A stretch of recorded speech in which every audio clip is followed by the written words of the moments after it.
The letter arrived, 32 years too late. It had been hidden inside an old prison Bible. Never mailed, never read, until one rainy afternoon, when a daughter cleaning out her late grandmother's attic opened its yellowed envelope and discovered the words that would change her family forever. What she read would force her to question everything she believed about her father. Emma Carter had spent her entire life believing one story. Her father, Michael Carter, was a criminal, a violent man who abandoned his family. When Emma was only 5, Michael had been sentenced to life in prison for killing another man during a bar fight. Her mother never spoke his name. Her grandmother would simply whisper, "Some people deserve to disappear." Every birthday, every graduation, every Christmas, there was an empty chair. And an unspoken rule: no one ever mentioned Michael. As the years passed, Emma learned to hate a man she couldn't even remember. When classmates asked about her father, she simply answered, "He died." It was easier than telling the truth, or at least, the truth she thought she knew. 32 years later, Emma returned to her childhood home after her grandmother passed away. The old house smelled of dust, aged wood, and forgotten memories. She climbed into the attic searching for family photographs. Instead, she found a worn leather Bible. Its cover was cracked. Inside, something slipped onto the floor. An envelope, yellow, fragile, her father's handwriting. It simply read, "For my little Emma." Her hands began to shake. The envelope had never been opened.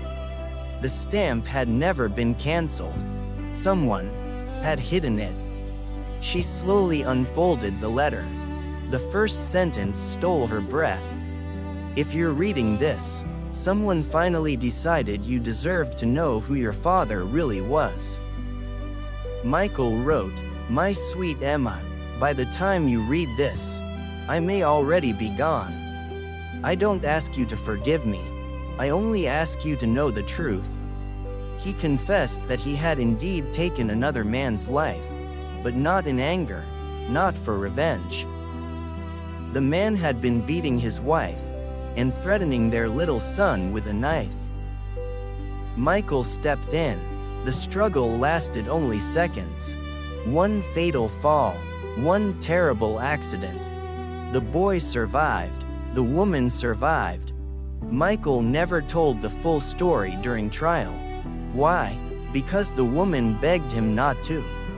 Her husband belonged to a dangerous gang. If she testified, they would kill her and her son. So Michael accepted the sentence. Silently, "I lost my freedom, but they kept their lives."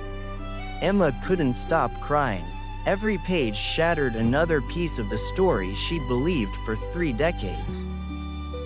Then she reached the final paragraph. "I wrote hundreds of letters to you. Every one was returned. Someone didn't want you to know I still loved you. But every birthday, I prayed your life would be happier than mine. If one day you become a mother, please tell your children that forgiveness is stronger than hatred. Because hatred built my prison long before these walls ever did." Emma searched for the names mentioned in the letter. The woman was still alive. When Emma knocked on her door, the woman burst into tears. "I've been waiting 30 years." She showed Emma newspaper clippings, court records, photographs, and one picture of Michael holding the little boy he had saved. The woman confessed, "I wanted to testify, but Michael begged me not to.